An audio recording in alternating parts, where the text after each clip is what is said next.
Restoration of equilibrium. आज के इस टॉपिक का जो मतलब है वो ये है कि अगर इकोनॉमी में जो भी इक्विलिब्रियम पोजीशन है, अगर उसमें किसी भी तरीके का कोई डिस्टरबेंस आ जाए तो फिर इकोनॉमी अपने आप को इक्विलिब्रियम पोजीशन पे कैसे लेके जाएगी। इस टॉपिक को आइए फिर हम जो प्रॉपरली समझ लेते हैं कि इसके अंदर क्या क्या कॉन्सेप्ट हैं और क्या क्या सिचुएशंस और कंडीशंस हैं। तो सबसे पहले तो हमें यह समझना होगा कि इकोनॉमी के इक्विलिब्रियम और डिसइक्विलिब्रियम इन दोनों का मतलब क्या है। उसके बाद इससे रिलेटेड जो भी ग्राफ और कॉन्सेप्ट्स आएंगे वो मैं आपको बताऊंगा। जैसे कि इससे पिछले जो मेरे लेक्चर हुए थे उसमें बताया गया था कि किसी भी इकोनॉमी की जो इनकम है वो कहाँ पे डिसाइड होती है। उसमें दो अप्रोचेज थे। एक हमारा एडीएस अप्रोच है जिसमें कि जो इकोनॉमी की जो टोटल डिमांड है, एग्रीगेट डिमांड, वो एग्रीगेट सप्लाई के बराबर हो जाए तो इकोनॉमी इक्विलिब्रियम पोजीशन में चली जाएगी। और जो दूसरा कॉन्सेप्ट है वो है हमारा एसआई अप्रोच, यानी कि इकोनॉमी की जो टोटल सेविंग्स हैं अगर वो इकोनॉमी की टोटल इन्वेस्टमेंट के बराबर हो जाए तो हमारी जो इकोनॉमी है वो इक्विलिब्रियम पोजीशन में चली जाएगी और इकोनॉमी की जो इनकम है वो डिसाइड हो जाएगी। तो ये जो सिचुएशन है ये दोनों सिचुएशन इक्विलिब्रियम की है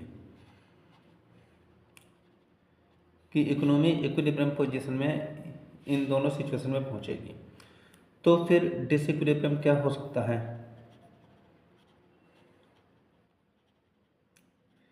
डिसइक्विलिब्रियम यानी कि वो सिचुएशन जहाँ पे दोनों चीज़ें एग्जिस्ट ना करती हों, यानी कि जो ए डी बराबर ए एस है, अगर ये दोनों एक दूसरे के बराबर ना हो तो इकोनॉमी डिसइक्विलिब्रियम पोजीशन में चली जाएगी। या फिर जो सेविंग हमारी इन्वेस्टमेंट के बराबर है, अगर सेविंग इन्वेस्टमेंट के बराबर ना हो तो इकोनॉमी हमारी डिसइक्विलिब्रियम पोजीशन में चली जाएगी।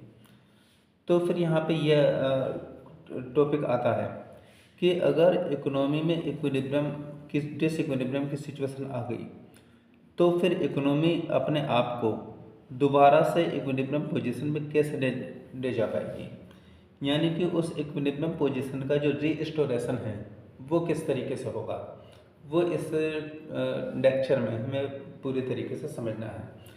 तो ये जो टॉपिक है आपका रीस्टोरेशन ऑफ इक्विलिब्रियम, तो इसका मतलब है कि अगर इकोनॉमी में डिसइक्विलिब्रियम आ गया है, यानी ए डी बराबर नहीं है एस के, या फिर एस और आई एक दोनों के इक्वल नहीं है, तो फिर इकोनॉमी अपने आप को इस डिसइक्विलिब्रियम सिचुएशन में से निकाल के इक्विलिब्रियम सिचुएशन में कैसे ले जा पाएगी और अपने आप को इक्विलिब्रियम पोजीशन में कैसे रीस्टोर करेगी, ये आपको इस टॉपिक में समझना है।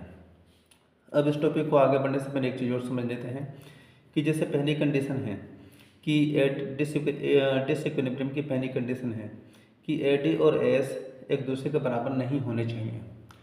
तो ए डी और ए एस अगर एक दूसरे के बराबर नहीं है तो इसका सीधा सा मतलब है कि इन दोनों में से कोई एक कंडीशन होगी, यानी या तो ए डी ए एस से ज़्यादा होगी या फिर ए डी ए एस से कम होगी।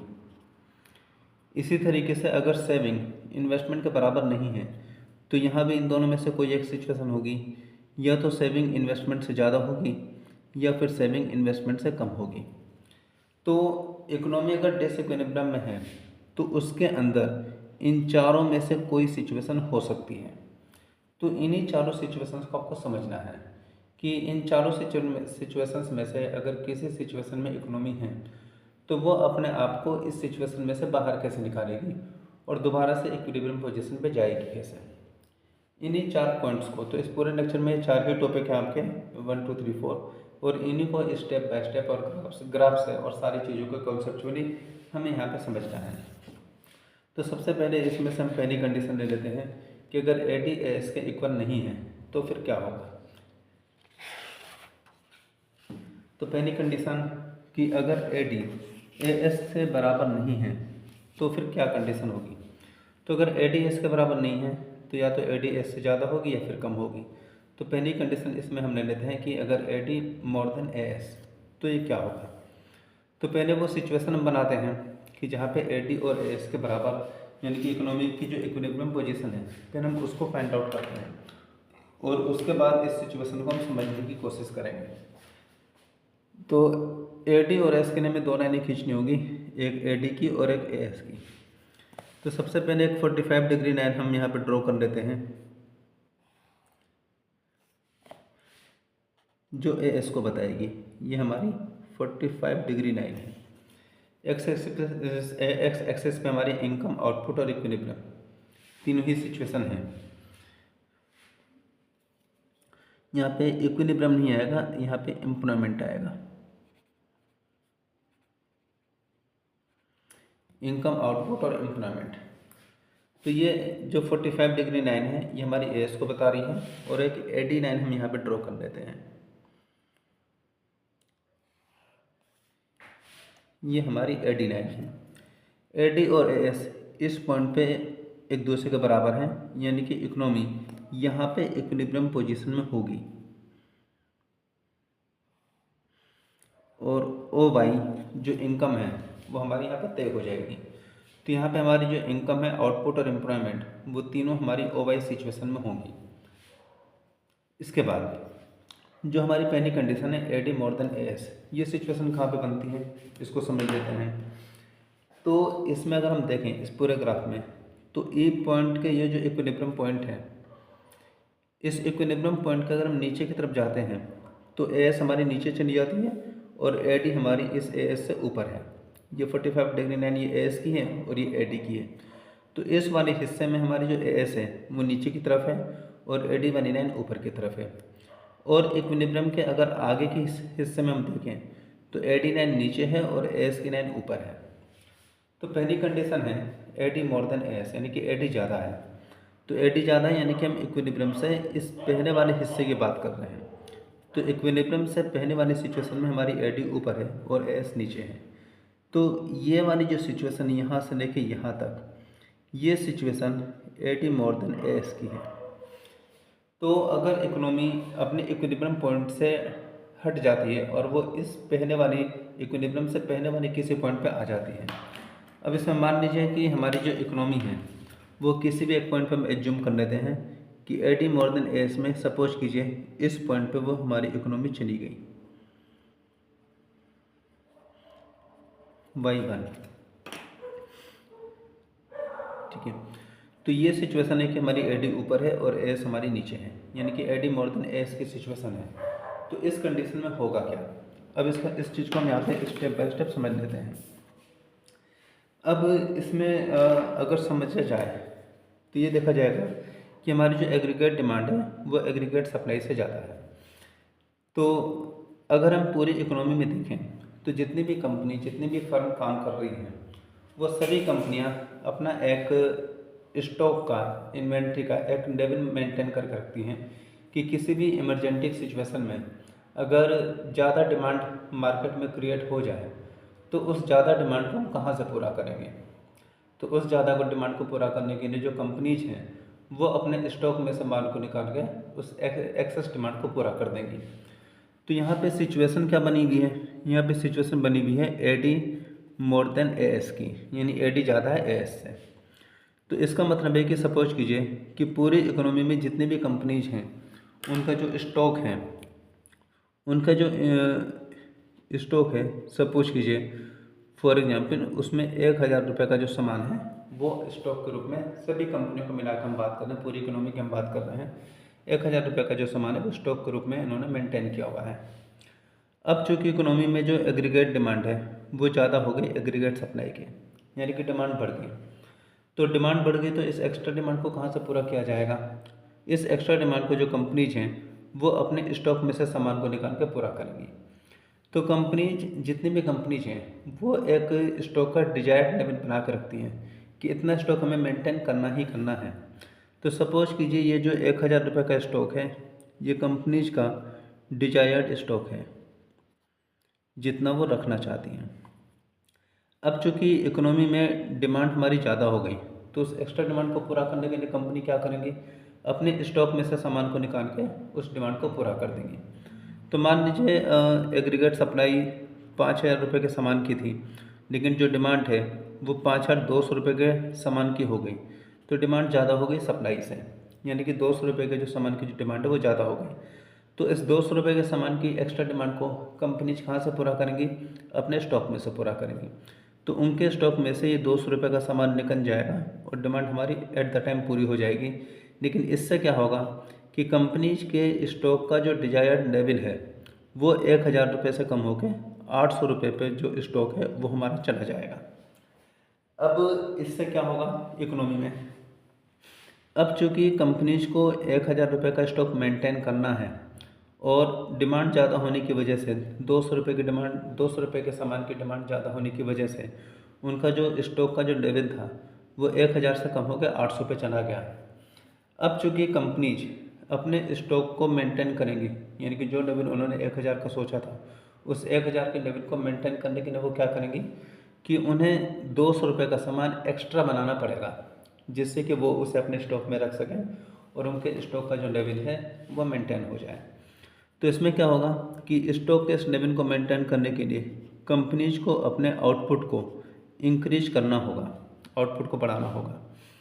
जब कंपनीज अपने आउटपुट को इंक्रीज करेंगी तो आउटपुट को बढ़ाने के लिए क्या करना पड़ेगा? आउटपुट को बढ़ाने के लिए जो कि हमने इससे पिछले वाले लेक्चर शॉर्ट रन इक्विलिब्रियम में पढ़ा था कि हम जो भी इनकम का डिटर्मिनेशन कर रहे हैं वो हम शॉर्ट टर्म के अंदर कर रहे हैं। यानी शॉर्ट टर्म एक ऐसा टाइम पीरियड है कि जिसमें आउटपुट को बढ़ाने के लिए हम टेक्नोलॉजी या मशीन्स को नहीं बढ़ा पाएंगे, क्योंकि हमारे पास इतना टाइम नहीं होगा शॉर्ट टर्म के अंदर। तो हम आउटपुट को बढ़ाने के लिए क्या करेंगे कि हमें लेबर को ज़्यादा अपॉइंट करना पड़ेगा अगर हमें अपने आउटपुट को बढ़ाना है। तो लेबर को अपॉइंट करके ही आउटपुट को बढ़ाया जा सकता है। तो यहाँ पे आउटपुट को बढ़ाने के लिए हमने क्या किया? हमने नए लेबर को अपॉइंट कर दिया, लेबर को हमने अपॉइंट कर दिया तो लेबर की संख्या बढ़ गई। तो लेबर की संख्या बढ़ने का मतलब क्या है कि इकोनॉमी में जो एम्प्लॉयमेंट है, एम्प्लॉयमेंट बढ़ गया, एम्प्लॉयमेंट हमारा इंक्रीज हो गया।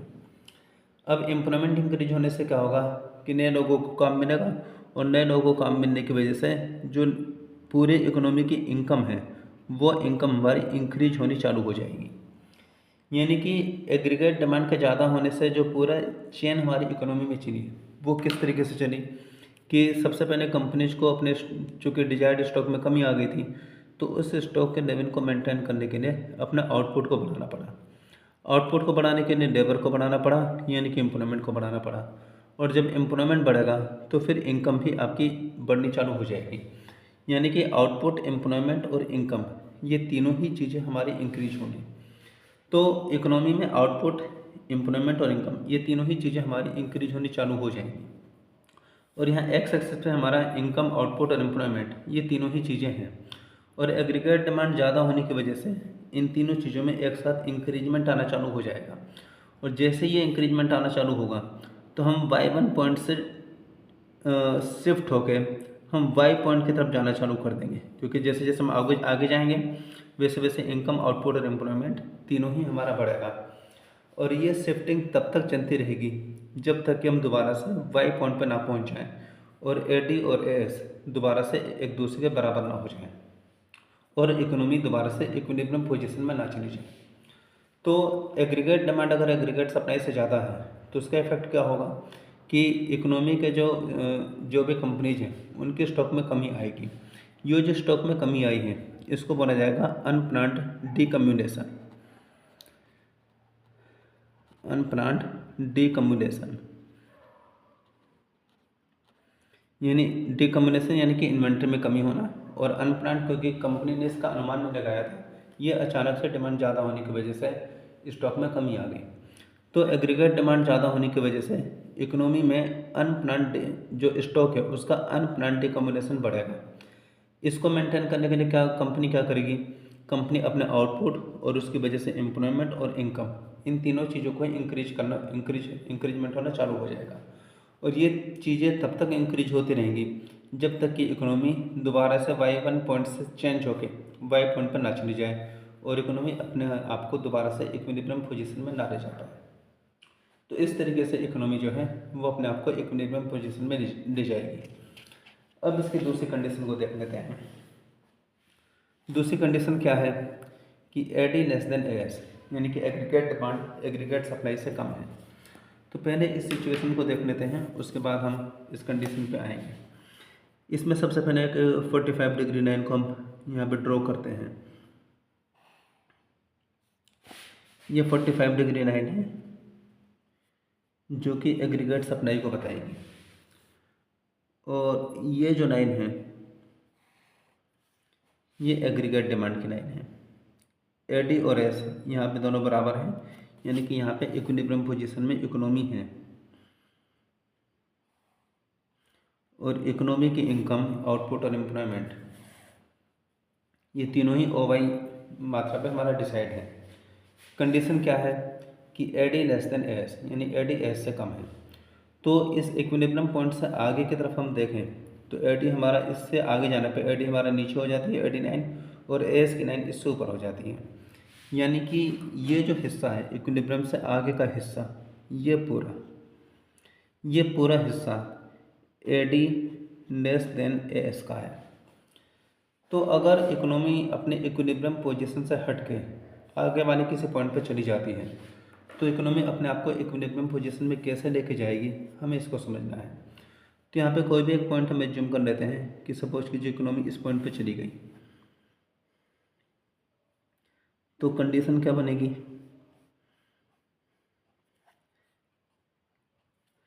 कि हम वाई पॉइंट से चेंज होकर y1 पॉइंट पे चले जाएंगे। अब y पॉइंट से चेंज होकर y1 पॉइंट पे जाने पे, यानी कि एडी लेस देन एस की कंडीशन पे इकोनॉमी में क्या क्या चीज़ें होनी चालू हो जाएंगी, इसको हम समझ लेते हैं। कि वही एग्जांपल हम ले लेते हैं कि सपोज कीजिए इकोनॉमी में जो कंपनीज हैं उनका जो टोटल स्टॉक है वो 1000 रुपये पे मेंटेन है। अब कंडीशन क्या है कि एडी कम हो गई एस से, यानी कि सपोज कीजिए कि एग्रीगेट सप्लाई 5000 रुपये के सामान की थी और जबकि डिमांड केवल 4800 रुपये के सामान की है, तो एडी कम हो गई एस से। तो इससे क्या होगा कि 200 रुपये का जो सामान है वो हमारा एक्स्ट्रा बचना चालू हो जाएगा, और ये जो हमारा कंपनीज के स्टॉक का जो लेवल था ये हमारा है डिजायर्ड लेवल। अब चूँकि सप्लाई 5000 रुपये के सामान की थी लेकिन डिमांड केवल 4800 रुपये के सामान की है, तो 200 रुपये का सामान हमारा बचना चालू हो जाएगा, और इसकी वजह से जो स्टॉक है इसमें 200 रुपये का सामान ऐड हो जाएगा और ये स्टॉक 1200 रुपये पे चला जाएगा। तो यहाँ पे जो स्टॉक है वो हमारा 1000 से बढ़ के 1200 पे चला गया। इसको बोला जाएगा अनप्लान्ड एकम्युलेशन। एकम्युलेशन यानी कि इकट्ठा होना, और अनप्लान्ड यानी कि कंपनी ने कोई प्लानिंग नहीं करी थी, ये डिमांड कम होने की वजह से ऐसा हो गया। अब कंपनीज में क्या होता है कि कंपनीज अपने स्टॉक के एक लेवल को मेंटेन करती है, जो कि उन्होंने 1000 रुपये का लेवल यहाँ पे सोच के रखा हुआ था। अब ये अनप्लान्ड एकम्युलेशन से क्या हुआ कि स्टॉक जो है वो 1000 से बढ़ के 1200 रुपये पर हो गया। अब चूँकि कंपनीज को अपने स्टॉक को 1000 रुपये पर ही मेंटेन, 1000 रुपये के बाद पर ही मेंटेन करना है, इसलिए कंपनीज क्या करेंगी कि वो अपने प्रोडक्शन में कमी करना चालू कर देंगी। कि इस अनप्लान्ड एकम्युलेशन को कम करने के लिए जो कंपनीज हैं वो अपने आउटपुट में कमी करेंगी। और चूँकि हम इन सारे कॉन्सेप्ट को शॉर्ट टर्म इक्विलिब्रियम के अंदर हम समझ रहे हैं, तो आउटपुट में कमी होने का मतलब कि कुछ लेबर की हमें ज़रूरत नहीं पड़ेगी और उन लेबर को नौकरी से निकाल दिया जाएगा। तो इसकी वजह से आउटपुट में कमी आने की वजह से एम्प्लॉयमेंट में कमी आनी चालू हो जाएगी, एम्प्लॉयमेंट कम आना चालू हो जाएगा, और एम्प्लॉयमेंट कम होगा, लोगों की नौकरियाँ जाएंगी, तो इससे पूरी इकोनॉमी की जो इनकम है उसमें कमी आनी चालू हो जाएगी। तो एटी लेस देन एस की सिचुएशन में क्या होगा कि इकोनॉमी में अनप्लान्ड एकम्युलेशन की सिचुएशन बनेगी, जिसको करेक्ट करने के लिए इकोनॉमी में आउटपुट को कम किया जाएगा, और आउटपुट कम करने की वजह से एम्प्लॉयमेंट में कमी आएगी, और एम्प्लॉयमेंट कम होने की वजह से इनकम में कमी आएगी। तो जब हमारे इनकम, आउटपुट और एम्प्लॉयमेंट इन तीनों में कमी होना चालू हो जाएगी, तो इकोनॉमी धीरे धीरे वाई पॉइंट से चेंज होके, इसमें चूँकि कमी आ रही है तो हम लेफ़्ट की तरफ शिफ्ट होना चालू करेंगे, वो वाई सिचुएशन की तरफ जाना चालू कर देगी, और ये कमी तब तक चलती रहेगी जब तक कि इकोनॉमी दोबारा से वाई पॉइंट पर ना आ जाए और वो दोबारा से अपनी इक्विलिब्रियम पोजीशन को अचीव ना कर ले, और इस तरीके से जो इकोनॉमी है वो दोबारा से इक्विलिब्रियम पोजीशन पर चली जाएगी। तो ये तो कंडीशन थी जिसमें एडी और एएस एक दूसरे के बराबर नहीं थे, तो इकोनॉमी अपने आप को इक्विलिब्रियम पोजीशन में कैसे लेके जाएगी। अब इसके बाद हम देख लेते हैं बाकी दो कंडीशंस कि अगर सेविंग हमारी इन्वेस्टमेंट के बराबर नहीं है तो क्या होगा, और इकोनॉमी अपने आप को इक्विलिब्रियम पोजीशन में कैसे लेके जाएगी। तो इसमें पहली कंडीशन ले लेते हैं कि अगर सेविंग हमारी इन्वेस्टमेंट से ज़्यादा है तो फिर क्या होगा। तो सबसे पहले हम इक्विलिब्रियम पोजीशन वाले ग्राफ को बना लेते हैं। इसमें सबसे पहले एक इन्वेस्टमेंट कर्व को खींचना पड़ेगा, क्योंकि हम एज्यूम करके चलते हैं कि हमारा जो भी इन्वेस्टमेंट है वो सारा का सारा इन्वेस्टमेंट ऑटोनोमस इन्वेस्टमेंट है। इसमें इन्वेस्टमेंट की जो लाइन है वो एक सीधी लाइन के रूप में आती है, आई बराबर आई बार, और जो हमारा सेविंग कर्व है वो इस तरीके से आता है, माइनस से चालू होगा और ऐसे ये सेविंग कर्व ऊपर की तरफ जाएगा। इन सारी चीज़ों के बारे में मेरे जो पहले लेक्चर हो चुके हैं वहाँ पे मैं आपको ऑलरेडी बता चुका हूँ। और यहाँ पे जो सेविंग है और इन्वेस्टमेंट इस पॉइंट पे एक दूसरे के बराबर आ रहे हैं, तो इकोनॉमी एट प्रेजेंट यहाँ पे इक्विलिब्रियम पोजीशन में होगी।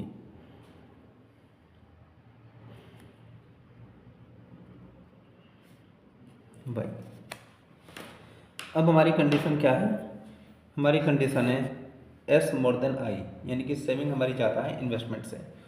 तो इस ग्राफ में अगर हम देखें तो इक्विलिब्रियम पॉइंट के आगे की तरफ हम जाते हैं तो सेविंग कर्व हमारा ऊपर की तरफ गया है और इन्वेस्टमेंट हमारा नीचे की तरफ है, यानी कि इक्विलिब्रियम से आगे वाला ये जो पूरा हिस्सा है ये सेविंग मोर देन इन्वेस्टमेंट को बता रहा है। अब अगर इनमें से कहीं इकोनॉमी इस इक्विलिब्रियम पॉइंट के आगे वाले जो हिस्सा है इसमें अगर इकोनॉमी किसी पॉइंट पे पहुंच गई तो फिर वो अपने आप को इक्विलिब्रियम पोजीशन में कैसे ला पाएगी, इसको आपको समझना है। तो यहाँ पे कोई भी पॉइंट अगर एज्यूम कर लेते हैं जहाँ पे इकोनॉमी अपने आप को, जहाँ पे इकोनॉमी पहुँच गई है डिसइक्विलिब्रियम पोजीशन में, बाय बाय इस पोजीशन में इकोनॉमी पहुँच गई, तो अब इकोनॉमी अपने आप को इक्विलिब्रियम पोजीशन में कैसे लेके जाएगी इसको हमें समझना है।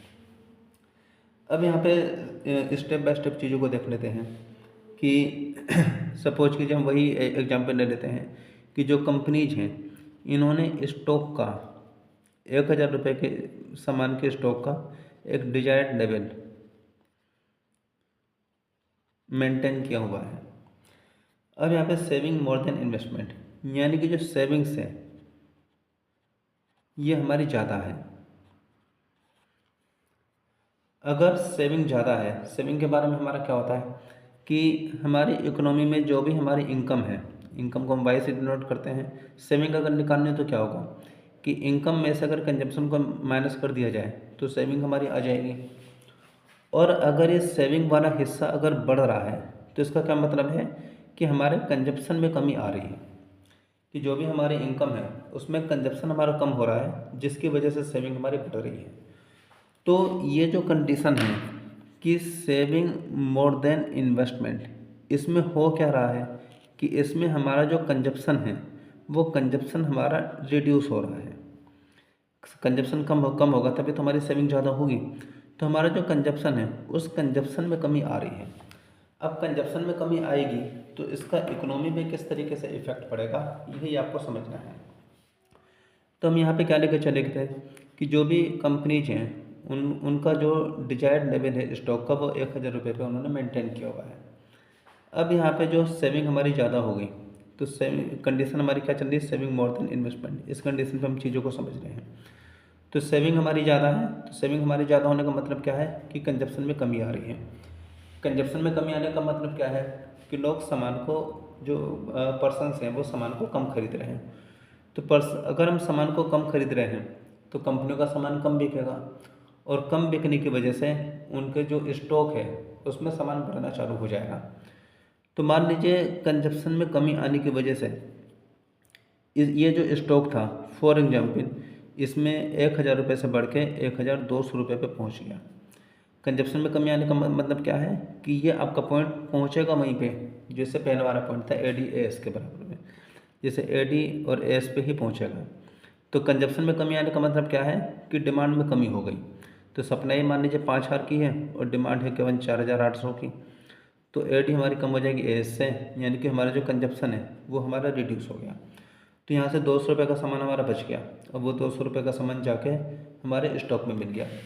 तो कंपनीज का जो स्टॉक था वो हमारा इंक्रीज होना चालू हो गया।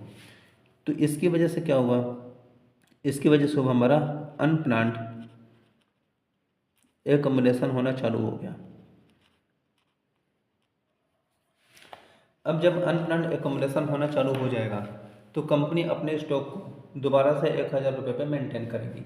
तो दोबारा से स्टॉक को 1,000 रुपये पे मेंटेन करने के लिए क्या करना होगा कि कंपनीज को अपने आउटपुट में कमी लानी पड़ेगी। तो इससे क्या होगा कि जो आउटपुट है उसमें कमी करी जाएगी। आउटपुट में कमी होगी तो उसकी वजह से हमें लेबर की कम ज़रूरत पड़ेगी और लोगों को नौकरी से निकाला जाएगा, जिससे इसकी वजह से जो एम्प्लॉयमेंट है, एम्प्लॉयमेंट में कमी आनी चालू हो जाएगी। और जब एम्प्लॉयमेंट में कमी आनी चालू होगी तो इकोनॉमी की जो इनकम है उस इनकम में भी कमी आनी चालू हो जाएगी। यानी कि सेविंग के ज़्यादा होने से उसका इफ़ेक्ट किस तरीके से गया कि इसका जो इफ़ेक्ट है वो पूरा इफ़ेक्ट इस तरीके से सामने निकल के आता है कि हमारे आउटपुट में कमी होगी, एम्प्लॉयमेंट में कमी होगी और इनकम में कमी होनी चालू हो जाएगी। अब ये एक्स एक्सिस पे हमारा इनकम, आउटपुट और एम्प्लॉयमेंट तीनों ही चीज़ें हैं। जब तीनों चीज़ें एक साथ कम होनी चालू होंगी तो हम वाई पॉइंट से खिसक के Y1 की तरफ जाना चालू कर देंगे और ये कमी तब तक चलती रहेगी जब तक कि इकोनॉमी दोबारा से अपने आप को इक्विलिब्रियम पोजीशन में नहीं ले जा पाती और इस तरीके से इकोनॉमी दोबारा से इक्विलिब्रियम पोजीशन को रीस्टोर कर देगी। तो ये जो कंडीशन थी वो थी एस मोर देन इन्वेस्टमेंट की। अब जो दूसरी कंडीशन है इसकी वो एस लेस देन इन्वेस्टमेंट, उसको समझ लेते हैं और इसके साथ ही आपका ये जो टॉपिक है वो हमारा ख़त्म हो जाएगा। तो नेक्स्ट कंडीशन है कि सेविंग हमारी अगर इन्वेस्टमेंट से कम हो जाए तो क्या होगा। तो इसको हम एक ग्राफ पे देख लेते हैं। पहले इक्विलिब्रियम पोजीशन को हम यहाँ पे फाइंड आउट कर लेते हैं। ये हमारी इन्वेस्टमेंट की लाइन है, आई बराबर आई बार, और यहाँ से एक सेविंग कर्व को हम ड्रॉ कर लेते हैं। ये हमारा सेविंग कर्व है और सेविंग और इन्वेस्टमेंट इस पॉइंट पे एक दूसरे के बराबर है, तो इकोनॉमी यहाँ पे इक्विलिब्रियम पोजीशन में होगी बाई। अब कंडीशन हमारी क्या चल रही है, सेविंग लेस देन इन्वेस्टमेंट, यानी सेविंग कम है, इन्वेस्टमेंट ज़्यादा है। तो इक्विलिब्रियम से अगर लेफ्ट की तरफ हम देखें तो ये आपका इन्वेस्टमेंट वाली लाइन आ रही है और सेविंग वाली लाइन ये नीचे हमारी चलेगी। तो सेविंग हमारी कम है, इन्वेस्टमेंट हमारा ज़्यादा है, यानी कि ये इक्विलिब्रियम से पहले का ये जो हिस्सा है ये सेविंग लेस देन इन्वेस्टमेंट को दिखा रहा है। तो इकोनॉमी अगर इनमें से किसी पॉइंट पर चली जाती है तो क्या होगा, हमें इस पॉइंट को समझना है। तो इस पॉइंट को समझने के लिए अब यहाँ हम कोई भी एक पॉइंट ले लेते हैं कि इकोनॉमी इक्विलिब्रियम पोजीशन से शिफ्ट होकर लेफ्ट में किसी पॉइंट पे आ गई, सपोज कीजिए इस पॉइंट पे आ गई, यानी इकोनॉमी Y1 पॉइंट पे चली गई। तो अब वो दोबारा से इक्विलिब्रियम पोजीशन को कैसे अचीव करेगी, इसी को हमें समझना है और इसको डिटेल में हम यहाँ पे समझ लेते हैं। एग्जाम्पल वही ले लेते हैं कि कंपनीज का जो आउटपुट का डिजायर्ड लेवल था वो 1,000 रुपये के सामान का था।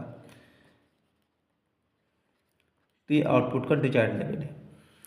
कंडीशन क्या है कि सेविंग लेस देन इन्वेस्टमेंट, यानी कि सेविंग कम हो रही है। सेविंग कम होने का मतलब क्या है कि लोग खर्चा ज़्यादा कर रहे हैं।